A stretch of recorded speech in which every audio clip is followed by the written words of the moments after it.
Hello, hello. I am just pulling up to make sure I can see all the comments that come through. So give me just a second. I'm going to pull it up on my other screen. Make sure we're good to go and that we're live on everything as well. Let's see. Takes always a second, which can be very crazy for those who are watching the replay. Okay, I think we're live. I think we're good to go. Okay. All right. How are we today? We are talking all kinds of things. So I'm going to talk about how I built a consistent minimum of 6 deals a month business. So minimum, meaning that it could be more. Very rarely is it less. I looked back the last couple of years and the minimum I've had is 6. So I keep it at 6, but it can be more. And for those of you who are newer, it might start at 1 every once in a while, then get to 1 consistently, and then 1 or 2 or things like that as well. So I just want to make sure we are good to go. And okay, good. If you see people walking in the window behind me or you hear any weird noises, the people that came to like deep clean all my floors, like shampoo the carpets and the grout and all that, they showed up early. So I don't know how it's going to be. Zoom usually can compress the background, but not every thing can. So we'll just see how it goes. So we're going to be talking on how to build a consistent business in real estate investing. And whether you're new or you're scaling, this is good for any of you. Okay. The reason being is I was very inconsistent for a while. And then when I started getting really consistent, and I'm going to give you all the tips here today on what I did, that's when I started seeing consistent deals come in. And then when I was able to measure what I was doing, really grow overnight. So this is something that I'm going to follow a couple of bullet points that I have so I stay on track.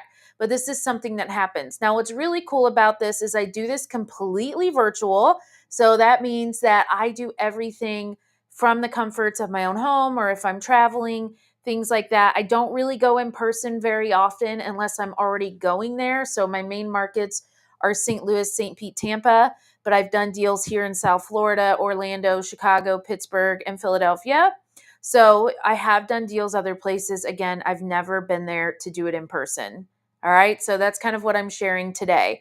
If you're catching the replay, go ahead and comment replay. But if you're on, can you say hello so I know I can see chats? That would be really, really good. And make sure I can see comments. I see my team. I just want to make sure I see everyone else. So I really want to talk about that because what's going to happen is we're going to build so you can start seeing real progress. Now, keep in mind that for every time you comment, you will be entered in the raffle that we do at the very end of this live. So we are doing a raffle. We do it every Thursday when we go live, and 1 comment is 1 entry. So if you do 100 comments throughout the live, you will get 100 entries. See where I'm going with this? So kind of keep that in mind, and then we'll get the raffle sent out to you within the next week. You have 1 week to claim. So comment, because I'm not seeing any yet, and I just want to make sure. There we go. Hey, Susie. All right. There is sometimes a delay. So the very first thing that you want to do is you want to really get focused. We were talking with our students at the beginning of this week about something called shiny object syndrome. And shiny object syndrome is what really inhibits a lot of success from happening because you get pulled in different directions. You get pulled in different markets that you like, different types of strategies. You want to do all the strategies all at once. And then before you know it, you're not seeing the success as quick as you'd hope. You're trying different strategies. You're trying to do different things.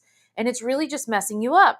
So one of the things is to focus on one strategy, one lead source, one type of way of doing things. Get really, really good at it and then add in the others. Okay. It's not that you will never do it again, but then you'll add in. Now, after that, you have to focus on a market to start. So when I started, I wasn't doing all the markets that I mentioned. I was doing one market. I was getting really, really good in those 3 to 5 zip codes that I chose. And I was becoming the go-to. Once you become the go-to and you kind of know what to do, then you can expand. Now, depending on how fast you move, you can expand in 6 months. You can expand in a couple of years. Your progress is going to be reliant on what you do and how consistently you do things. So if you want to narrow the focus down into one core market, You need to understand the local market trends. You need to understand what's going on there, what's up and coming, what is new. So for me, even though I do this virtual, anytime for 1 to 2 times a year, depending on where it is, like St. Louis, I have friends there. I grew up there. So it's a lot easier for me. I already know a lot of the areas. But when I go in, I do a quick drive around and I just check out the market. What's new, what's happening. And then also I have friends that live close to the area. So I have told them, I said, hey, if you know what's going on there or something new's coming, can you just keep me up to date so that I know when I'm talking to sellers, I am up to date as well. So focusing on the local market, what are the trends going on? What are new policies going in? You want to kind of review this quite a bit. This is something that's really, really important. So, one step you can do right now is you're going to pick the niche. Do you want to do like single family? What's popular in that area? Single family, multifamily, like where I am, it's multifamily in St. Louis. So, single family, multifamily, specific neighborhoods that you like, and really master that. Okay. Once you know that area and you know it really, really well, then you can move on. But until you understand the area, you're going to have a struggle getting into it. They do something called farming. This is what they used to call it. Laura talks about it all the time because she started in the 80s. Farming is where you really get to understand almost every street in the area that you're investing in. So you kind of drive the area, you know what's going on. You can Google Earth it if you're doing this virtual, okay? Just kind of understanding. It might not be as up to date, but at least you kind of understand what's going on, what the homes look like, what's popular in that area. Because when people do this virtual, they pick cities virtually, maybe cities they don't even have ever visited. So understanding that, going there virtually through Google Earth, at least knowing what things look like. You could also use Zillow. You can also use a million other ways, right? But you could kind of just check it out. So that's the number one, is to focus. The next one is eventually, after you've done a few deals, you're going to invest. So if you've already done some deals, it's time to invest in systems. It's time to get processes together. They call it the SOPs, okay? So really knowing step by step what you are doing. Now, why do I tell you to do this after you've done a couple of deals? Because in the beginning, so many people waste time, and we tell our students this: don't put all this money in tools and CRMs. You don't even know if you like real estate yet. You don't even know if you don't even know the areas yet. You don't know how the process works, what should be put into a system. You don't know any of that. You haven't even tracked what works for you. So if you're brand new, this is not the step for you just yet, okay? But you want to have this in your mindset for in the future as you're organizing and collecting your data. So you still want to listen here, but understanding that success comes with structure. So, in order to become successful, there has to be some structure there. So, you want to create workflows for like lead generation, client communication, with sellers, with buyers, with your team, and deal management. You want to start thinking of this when you're putting things together. Okay. Now, tools I swear by. In the very beginning, I did Google Sheets for a really long time, like several years. I didn't see the issue with having to shift it until I was like, look, I need to start automating things. Okay. But I was a new investor. I really didn't know what the hell I was doing. So I started with Google Sheets. Then, once I really understood how my business was to run, how I had a process of, marketing to sellers, marketing to buyers in flow, then I invested in a better CRM, which was Podio. Now, Podio, Podio, it needs to be built out. They do have free ones. I invested into my business and hired and spent several $1,000s getting my system to run on complete automation, right? So you have the basics, which is really good to start with Podio. But when you start making money, you need to invest the money to make it easier on yourself. This is the delegation, which I'll talk about soon. So you invest in quality CRMs. Another really good CRM that I really like that I am transferring over to is Go High Level, because they also have like phones and text messaging and all this other stuff already integrated. I don't have to use separate tools and stuff.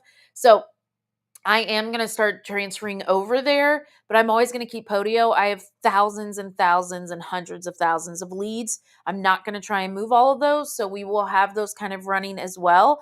But Go High Level is another great CRM. I have a great affiliate code if you want to try it out. It's really, really good. We use it for the REIW side, really like it. So I saw somebody who did a demo for real estate investors, and I was like, this is perfect. And because I already use it for REIW, simple enough for me. So you want to kind of do something like that. Now, pay someone else to do it. Unless you're very high tech and you know how to do this, don't waste your time. Again, this is why you wait till you start making money. Pay someone else so you can focus on the money making activities. That's something that's really important. So if you don't have a CRM and you're new to this, I want you to use Google Sheets as fine. Students, you actually have a template on the back end of your student dashboard that talks about how to use the sheets and all of that for sellers and buyers. But you want to start thinking, how am I going to automate this later? And if you don't know how, it's okay. We teach you how to do that. But how do you automate? Kind of keep that in the mind. Now, the next step is, once you've done all of this, is you're going to start building team members. Okay. This right here is how I went from like 1, 2, 3 deals a month to 6+ consistently, no matter what, because I delegated. I delegated my business out. It's the smartest thing you can do.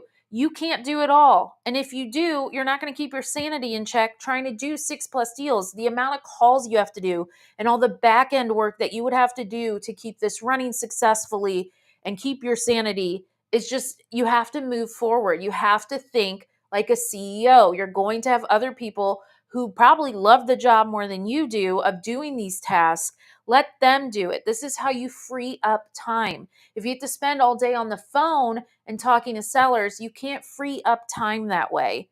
Okay. And then also scale, right? We're talking scaling. How do we get consistently to 6 deals a month plus is we delegate this stuff out.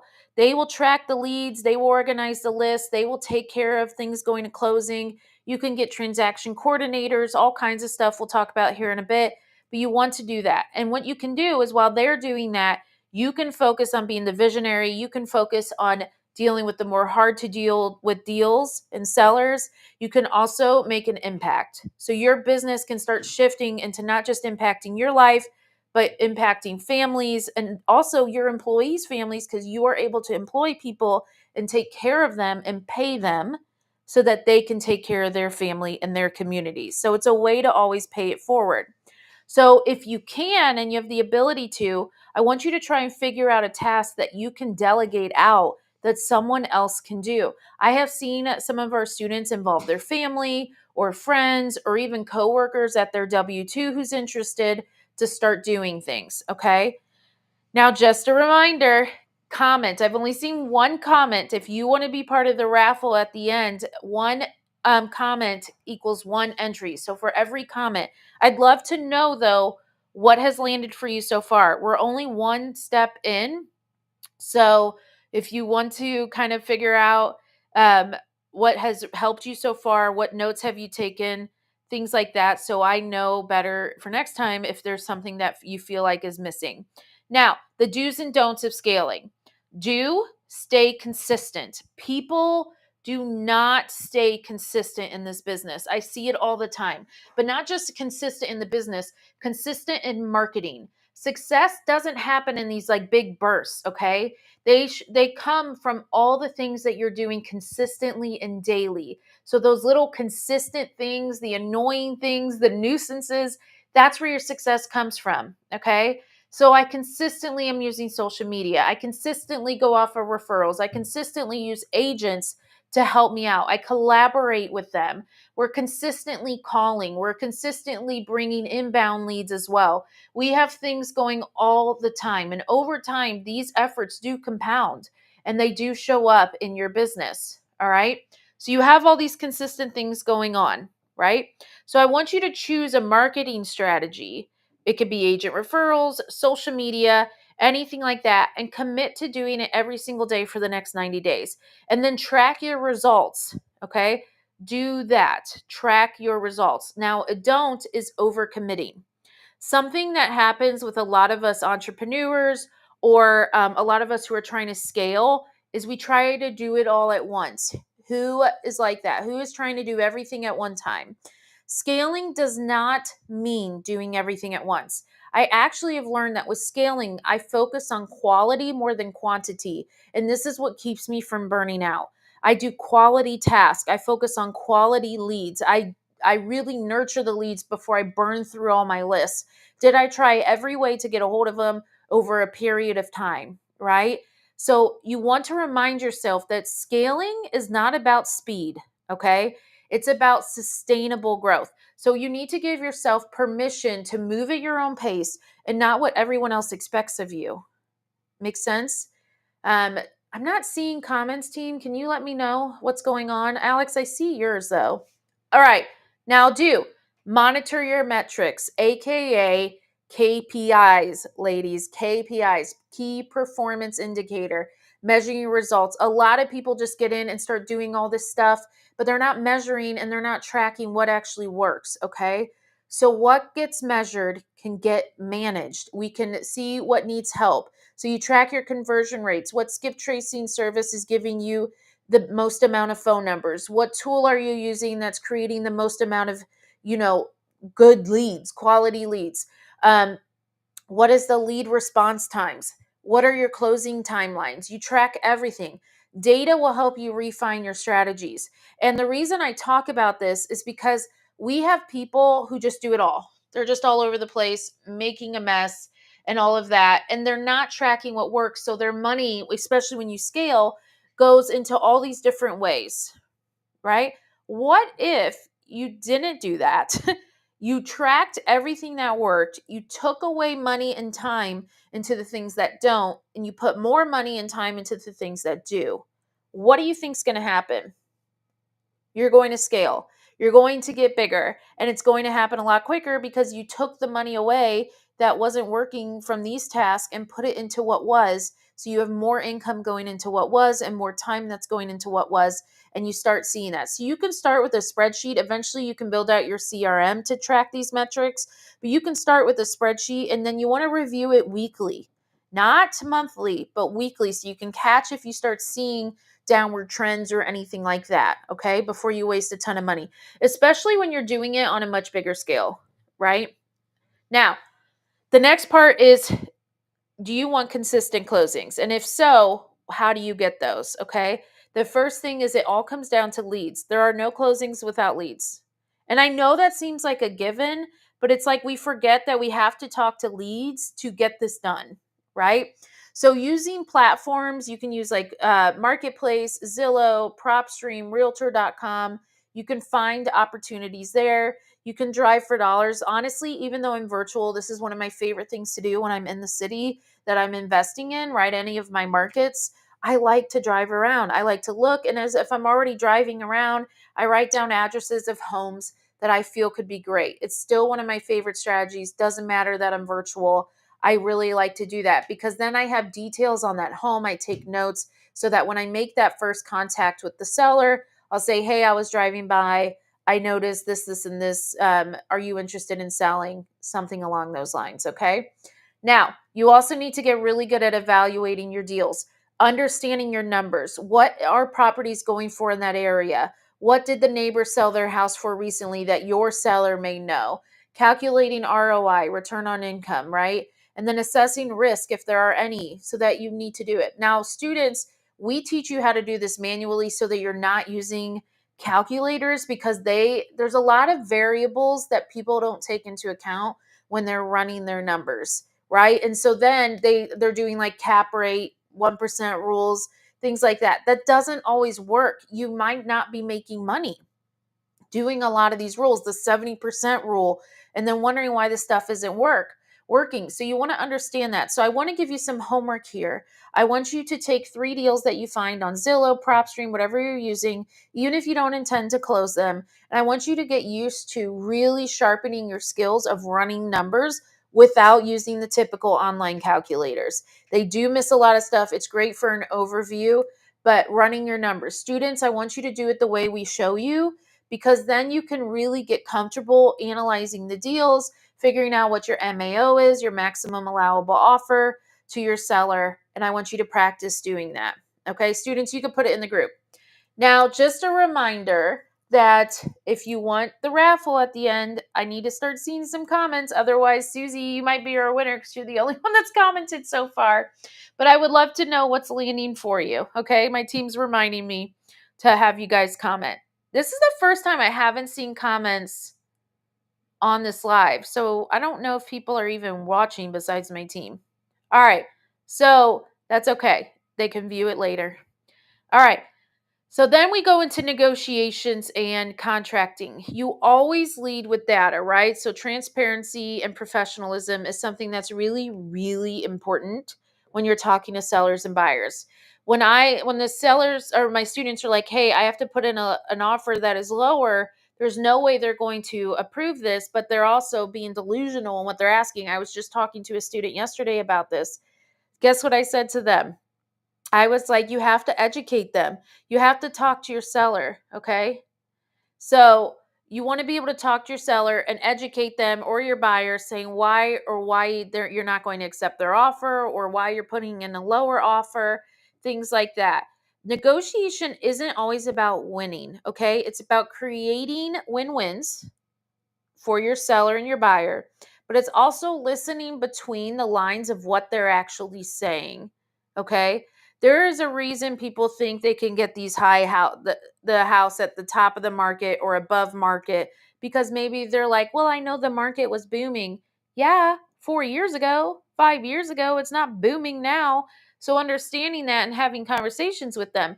That's why it's really important to know what's going on in your market. You can say, "Yeah, a year ago it was trending upward, but about 6 months ago, it started trending downwards. This is kind of what's going on. This is what your houses are selling on the street or down the street from you that are of similar value, similar type of home space." Like you have to have conversations with them and you have to create it as a win win for them too. Now, to consistently close, you want to work with reliable title companies. Title companies can be a really big game changer for your business. They can really help you with all the steps to the transactions. They can make sure that you're taken care of. You might, if you're in an attorney closing state, then you're going to need an attorney to help you out as well. This really streamlines the process. When you start getting to like these 6+ deals every single month, hiring a transaction coordinator to just kind of keep this all in flow is really great because then they can deal with the title company, they can deal with the seller and buyer, and just make sure everything's getting in time to close. So having one of them is great. And then eventually you can also automate your reminders in your system, your CRM, to ensure that every detail is covered. Nothing's getting like left to the side or forgotten about. And it's just a really, really nice way to have things. So if you've been managing to close all these manually, maybe eventually start creating a checklist of what you're doing and get your software or someone on your team to systemize it. Okay? All right. And then going into kind of like the final of this, because I'm heavy on mindset, let's talk about the mindset of someone that's doing 6+ deals a month. One of the things that I tell people is I'm trying to put two words together. I'm relentless and I am resilient. Not every deal is going to close. And a lot of the students who are new, if the deal falls through, they think something's wrong, they get discouraged, and they immediately stop.